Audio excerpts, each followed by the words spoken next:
Assalamualaikum warahmatullahi wabarakatuh. Apa kabar semuanya sobat dimanapun Anda berada. Senang sekali saya bisa menemui Anda secara virtual dan secara digital. Dan selamat datang kembali di channel Jumpa Hamzah. Sebelum saya membahas di video kali ini, mungkin video ini sangat sensitif pembahasannya dan mungkin video ini tidak cocok bagi sebagian orang. Mohon kebijaksanaan dalam menyikapi serta melihat dan menonton video ini. Kalau misalkan Anda setuju, mari kita benahi bersama-sama. Kalau misalkan tidak setuju, ya mari kita juga benahi bersama-sama. Ya, video kali ini saya akan coba membahas tentang seputar fenomena yang dilakukan oleh kalangan remaja, khususnya remaja di usia mahasiswa. Karena memang banyak sekali mahasiswa-mahasiswa yang menimba ilmu di kota-kota besar seperti Surabaya, kemudian Bandung, Jakarta, bahkan di Yogyakarta. Ada juga di beberapa luar wilayah Jawa tentunya ya. Tetapi memang rata-rata kebanyakan mahasiswa tersebut pergi dari kampung kemudian mereka merantau ke kota-kota besar, di mana di pedesaan mereka tidak memiliki akses bergaul dengan lawan jenis yang begitu banyak. Tetapi ketika mereka sudah ada di kalangan kampus, dunia kampus yang begitu banyaknya, begitu heterogen dengan berbagai macam lingkungan dan juga berbagai macam masing-masing yang berbeda-beda daerah, mereka juga lebih leluasa dalam pergaulan. Dalam hal ini mereka bergaul dengan lawan jenis. Karena memang mahasiswa dan mahasiswi ini sangat identik dengan usia remaja. Rata-rata usia mereka adalah usia 20-an, dan tentunya di usia-usia segitu memang sedang bergairah-gairahnya. Bagaimana mereka tentunya lagi masa puber ya. Tentunya mereka akan mencari jati diri dan seterusnya. Tetapi memang mohon maaf sekali lagi, mohon kebijaksanaannya dalam melihat video ini. Dan mungkin bagi sebagian orang video ini adalah mengerucut kepada fenomena yang seperti itu memang agak sensitif, tapi memang ini perlu saya bahas karena memang hal ini tentunya patut menjadi perhatian kita sebagai warga negara yang baik. Saya pun juga saat ini masih menjadi seorang mahasiswa, dan tentunya hal ini harus kita benahi bersama-sama. Ayo kita bahas bersama-sama dan jangan baper. Mudah-mudahan bisa bijaksana dalam menyikapi. Putar dulu videonya dan kita lihat dulu intronya.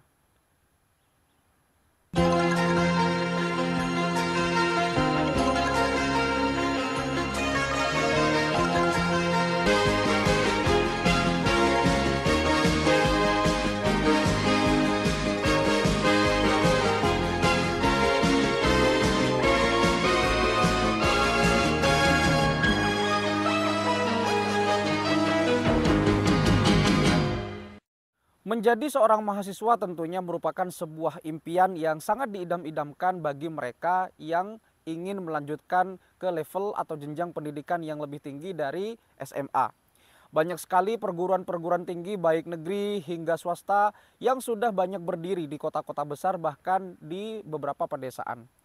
Tentunya hal ini membuat semakin masyarakat mudah mengakses pendidikan tingginya, karena memang ini merupakan sebuah tujuan bagi muda-mudi untuk mencari bakat, mencari jati diri, sekaligus mencari relasi sebanyak-banyaknya ketika mereka duduk di bangku kuliah. Biar bagaimanapun suasana perkuliahan dengan suasana waktu SMA berbeda. Karena memang ketika SMA semua kehidupan aktivitas akademik masih diatur oleh guru, masih diatur oleh wali kelas dan guru BK tentunya. Tetapi ketika sudah kuliah mereka cenderung lebih bebas dalam hal apapun, bahkan termasuk pergaulan dengan lawan jenis. Nah, marak sekali kita temui bahwa di kota-kota besar tentunya ada banyak sekali perguruan tinggi yang sangat membeludak, baik itu swasta maupun negeri. Kebanyakan mereka dalam tanda kutip mahasiswa itu rata-rata dari luar daerah di kota tersebut. Ada yang dari luar Jawa, ada yang dari Papua bahkan, untuk menuntut ilmu dan menimba ilmu di kota-kota besar. Ada beberapa kota besar yang tentunya menjadi destinasi favorit dari semua kalangan mahasiswa di semua Indonesia. Ada Yogyakarta tentunya yang terkenal dengan kota pelajar. Kemudian ada Bandung, ada Surabaya, Malang, dan juga ada ibu kota Jakarta. Nah, tentunya ke semua kota tersebut memiliki reputasi-reputasi yang membanggakan, karena memang banyak sekali kampus-kampus besar yang bahkan memiliki reputasi internasional.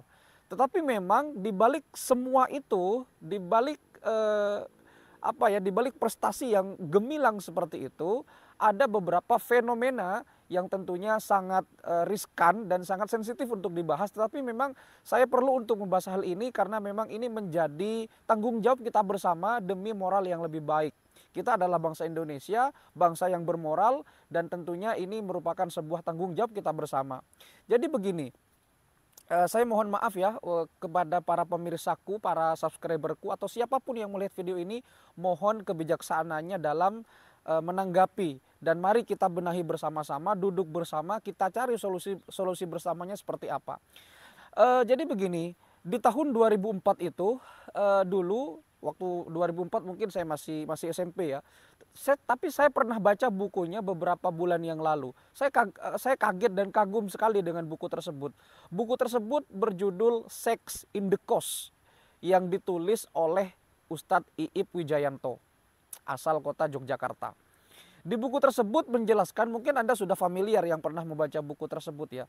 Buku tersebut menjelaskan secara gamblang, secara eksplisit dengan disertai dengan data-data yang empirik, tentunya sangat mengagetkan saya.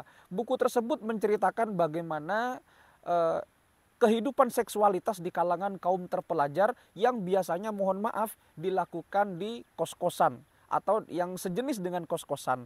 Bisa asrama, bisa kontrakan yang dalam tanda kutip bebas untuk berinteraksi, untuk bercengkrama dengan lawan jenis. Buku ini menceritakan bagaimana kronologisnya, kemudian sensasinya, kemudian pelaku-pelakunya, dan orang-orang yang terlibat dalam kegiatan Sex in the Coast tersebut. Kebanyakan mereka dalam tanda kutip mahasiswa dan mahasiswi ini ada yang dari berbagai kalangan tentunya. Dan ini merupakan sebuah fenomena yang tentunya sangat sensitif, sekali lagi sangat sensitif. Tetapi mari kita duduk bareng, kita cari solusinya bersama. Pertanyaan besarnya adalah kenapa sampai detik ini fenomena Sex in the Coast ini masih terus berlangsung dan masih terus menjamur beberapa kos-kosan bebas, bahkan beberapa kontrakan bebas di area kampus. Saya tidak menyebut area kampusnya di mana, tetapi ini saya ambil secara umum, secara general dan sangat universal. Yang jelas adalah bagaimana fenomena seks di kalangan mahasiswa ini masih terus menjamur hingga detik ini. Ya tentunya kalau kita mencari sebuah jawaban, memang semua bersifat multifaktorial. Terutama saat ini adalah dunia gadget yang sangat menjamur. Semua orang bisa mengakses informasi. Saya bisa berteman dengan orang Polandia, saya bisa berteman dengan orang Amerika, bahkan saya bisa berteman dengan orang Kamerun dan negara-negara Skandinavia sana. Tetapi memang semua itu mengerucut kepada bagaimana kita berinteraksi dengan lawan jenis. Karena begini, orang dari desa itu menuntut ilmu ke kota. Dan tentunya pergaulannya di desa juga berbeda dengan di kota. Sehingga kontrol orang tua menjadi lebih sedikit, namanya juga jauh. Dan ketika mereka sudah berkumpul dengan lawan jenis, ketika mereka sudah kuliah, maka sensasinya akan berbeda.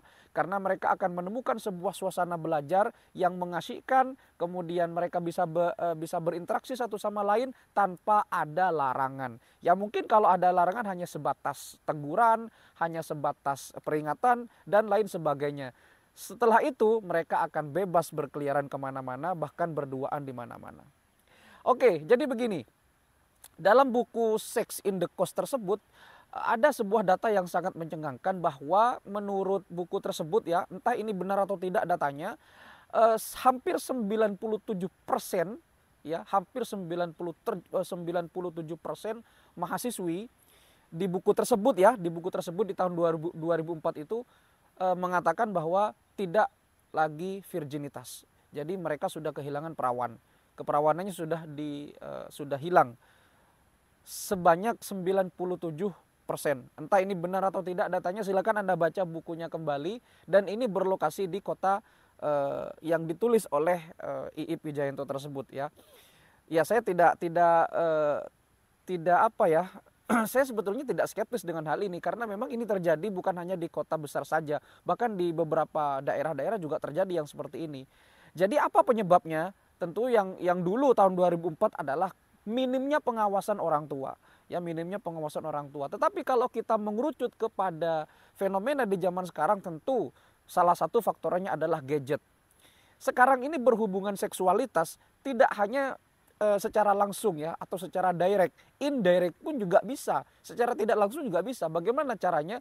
Sekarang bisa chatting ya, atau yang disebut dengan chat sex. Kemudian ada juga video call. Ya, tentunya Anda sudah sangat familiar dengan hal itu. Saya mohon maaf ya, karena ini merupakan sebuah hal yang tentunya tabu, tapi memang ini harus dibahas agar ini menjadi tanggung jawab kita bersama, terutama bagi pemerintah terkait. Jadi sekarang sudah bisa melakukan apa saja dengan gampangnya, dengan mudahnya. Kalau dulu mungkin tahun 2000-an awal mahasiswa itu ketemu mahasiswi mungkin harus telepon. Itu pun dulu harus beli pulsa, harus SMS. Tapi sekarang sosial media sudah banyak. Mereka bisa video call, mereka bisa chattingan, mereka bisa apapun itu.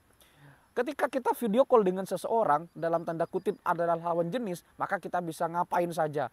Ya, karena semuanya sudah serba bisa diakses gampang dan mudah. Apalagi ditambah dengan wifi yang sangat menjamur. Itu yang pertama. Yang kedua, jadi begini, yang ketiga ya, yang pertama adalah kontrol orang tua, kemudian yang kedua adalah teknologi yang sangat seperti ini, sangat masif. Kemudian yang ketiga adalah begini, ini mungkin adalah faktor yang paling dan sangat menentukan. Karena begini, mahasiswa dan mahasiswi itu tentunya kalau mereka ingin belajar, tentu harus memiliki yang namanya tempat tinggal. Ya, dalam tanda kutip tempat tinggalnya itu ada yang asrama, bagus kalau asrama memang, karena memang pengawasannya lebih ketat, ada jam-jam tertentu kalau mereka keluar. Kemudian di jam-jam tertentu mereka juga harus ada di asrama.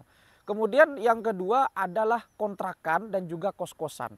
Nah, yang kedua ini yang tentunya menjadi perhatian yang sangat serius. Karena sampai detik ini pun kos-kosan bebas itu masih sangat menjamur, bahkan tambah banyak. Biasanya kos-kosan bebas ini adalah kos-kosan yang dalam tanda kutip ya memiliki peraturan yang tidak terlalu mengikat kepada para penghuninya. Selama para penghuninya tidak mengganggu ketertiban sama satu dengan yang lain. Dan yang terpenting adalah mereka nggak telat bayar. Kalau mereka mau membawa lawan jenis masuk ke kamar, nggak apa-apa. Kalau mereka mau menginap dengan lawan jenis sekamar, nggak apa-apa. Yang penting mereka tidak mengganggu ketertiban sesama penghuni kos. Dan yang paling penting adalah bayar, jangan lupa. Hal semacam ini masih banyak ditemukan, bahkan sangat banyak dan terus berkembang. Jadi kepada pemilik kos ya memang sih hal semacam ini tentunya bukan hal yang merupakan sebuah apa ya. Karena kan pemilik kos itu kan nggak mau tahu, yang penting mereka bayar kan begitu. Yang penting mereka bayar, kemudian saya menyediakan tempat tinggal, mereka mau ngapain saja terserah. Toh saya nggak rugi, yang rugi mereka sendiri. Karena hal-hal semacam ini yang tentunya sulit untuk dipecahkan. Jadi marilah kepada penghuni kos, jangan lagi ada kos-kosan bebas. Karena ya kita ini bangsa Indonesia, bangsa yang bermoral. Ya memang sih nggak ada manusia yang perfect, nobody's perfect. Tentunya semua orang tentunya memiliki keterkaitan satu sama lain ya. Ya tentunya kita sebagai orang beragama juga yang nggak munafik sebenarnya, tetapi marilah jaga anak bangsa ini. Mereka itu calon-calon pemimpin masa depan, masa iya seperti itu. Jadi kan banyak hal-hal semacam itu. Dan ini pun biasanya baik kos-kosan laki-laki maupun perempuan itu ada kos-kosan bebas itu. Ya tentunya tidak sebanyak yang laki-laki. Ada juga misalkan yang kedua itu semi bebas. Jadi di jam-jam tertentu itu boleh, kemudian di jam-jam tertentu lagi nggak boleh. Misalkan malam hari, nah itu nggak boleh ada lawan jenis tuh. Tapi kalau di siang hari nggak apa-apa. Nah ini masih terus menjamur ini. Nah ini yang paling fundamental, paling sangat menentukan bagaimana keberlangsungan seks di kalangan mahasiswa ini. Nah, jadi hal semacam ini marilah dikurangi. Ya dikurangi. Kemudian kepada para mahasiswa biasanya mereka lebih cenderung bebas untuk sekedar membawa lawan jenisnya kepada kos-kosan yang bebas tersebut. Kenapa? Ya karena memang ya gimana caranya mau melarang? Hukum saja kalau melakukan suka sama suka. Kagak bisa kan? Nah ini adalah salah satu dampak yang tentunya harus kita pecahkan bersama. Jadi kepada pemilik kosan, marilah kalau misalkan ada kos-kosan bebas, jangan dibebaskan lagi. Biar bagaimanapun jangan dibebaskan lagi. Mereka itu calon masa depan. Mereka itu adalah para pencari ilmu. Mereka itu adalah masih anak muda yang polos. Jadi jaga dengan ketat. Kepada para perempuan yang melihat video ini, jaga keperawananmu, jaga baik-baik, terutama kepercayaan ayah dan ibumu. Kamu kuliah jauh-jauh, kamu kuliah mencari ilmu, jangan berikan keperawananmu kepada laki-laki yang bukan hak halal untukmu. Jaga baik-baik itu kepada mahasiswi-mahasiswi dimanapun Anda melihat video ini. Kepada para laki-laki lebih bertanggung jawab. Anda kuliah bukan main-main, apalagi yang dapat beasiswa. Ya, Anda harus gunakan itu. Tanggung jawabmu besar, bukan sekedar pacaran. Pacaran sih boleh saja. Saya pun dulu juga pernah pacaran. Dan juga ya saya nggak munafik juga, tetapi marilah hal ini jangan terlalu berlarut-larut. Apalagi kita akan memiliki anak, kita akan memiliki cucu. Masa iya kita rela cucu kita dan anak kita juga seperti itu? Ya mari kita berpikir dengan jernih, mari kita berpikir dengan akal yang sehat. Nah, kemudian ada kontrakan yang bebas juga. Kebanyakan biasanya mahasiswa itu daripada ngekos biasanya lebih banyak ngontrak ya. Karena ngontrak itu relatif lebih bebas daripada ngekos. Karena kalau ngekos itu biasanya masih diawasi oleh orang kepercayaan dari pemilik kosan. Tapi kalau kontrakan enggak biasanya. Kontrakan lebih bebas, mau mereka pulang jam berapapun enggak apa-apa. Ya mahasiswa juga ada yang seperti itu. Walaupun ya lebih banyak di mahasiswa sih. Mahasiswa itu kan bullshit semua. Ya memang sih hal semacam ini nggak hanya di kota-kota besar, di beberapa daerah juga ada. Tetapi memang hal semacam ini harus kita awasi bersama, terutama pemerintah. Marilah pemerintah itu, banyak kan pemerintah atau berita-berita yang grebek mahasiswa gitu. Bahkan sampai ada yang menyamar yang dari laki-laki menjadi perempuan hanya sekedar untuk ingin masuk kamar. Memang sih di kalangan mahasiswa juga ada kos-kosan yang bebas. Ya karena di umur-umur segitu ya masih pikiran tuh masih berkecamuk, masih ingin meluapkan jati diri, mencari jati diri, terutama juga bagaimana ketertarikan dengan lawan jenis. Dan kebanyakan mereka ketika sudah pulang kampung ketika libur semester, itu biasanya nanti ibu kos atau bapak kos atau ibu kontrakan itu biasanya sambil beres-beres, dan kebanyakan dari mereka menemukan alat kontrasepsi di situ. Ya ini merupakan PR kita bersama lah. Nah, saya ingin memberikan sebuah data kepada Anda, survei. Dan tentunya survei atau data ini merupakan hal yang juga harus kita perhatikan bersama ya. Karena begini, menurut data baru-baru ini ya, data perlindungan anak itu sekitar 62% lebih ternyata sudah kehilangan keperawanannya itu di usia SMP, apalagi ketika kuliah. SMP saja sudah begitu. Sekarang ini anak SMP, SD pun sudah ngerti hal-hal yang semacam itu. Mungkin kalau zaman dulu anak SD masih belum ngerti. Sekarang anak SD sudah bisa ngomong cie-cie. Apalagi kalau SMP, apalagi kalau SMA, apalagi kalau kuliah. Belum lagi pasca sarjana. Ya memang sih hal ini tentunya menjadi pengawasan dan tentunya menjadi tanggung jawab kita bersama lah. Jadi sex in the coast itu ya memang gimana ya, kita nggak bisa meninggalkan seksualitas karena memang itu adalah insting manusia, itu naluri manusia yang tentunya wajib kita jaga, wajib kita rawat. Tetapi kalau misalkan nggak tahan lagi ya mending menikah dengan pacarmu itu daripada kamu melakukan dosa terus, kan begitu. Kalau bosan gimana? Nah ini yang permasalahannya di situ. Kalau kamu bosan ya jangan sampai bosan lah, karena kalau Anda bosan berarti Anda ingin mempermainkan perempuan, kan begitu gampangnya. Kalau Anda serius dengan perempuan, Anda tidak akan bosan. Kalau memang cinta sejati, Anda tidak akan bosan.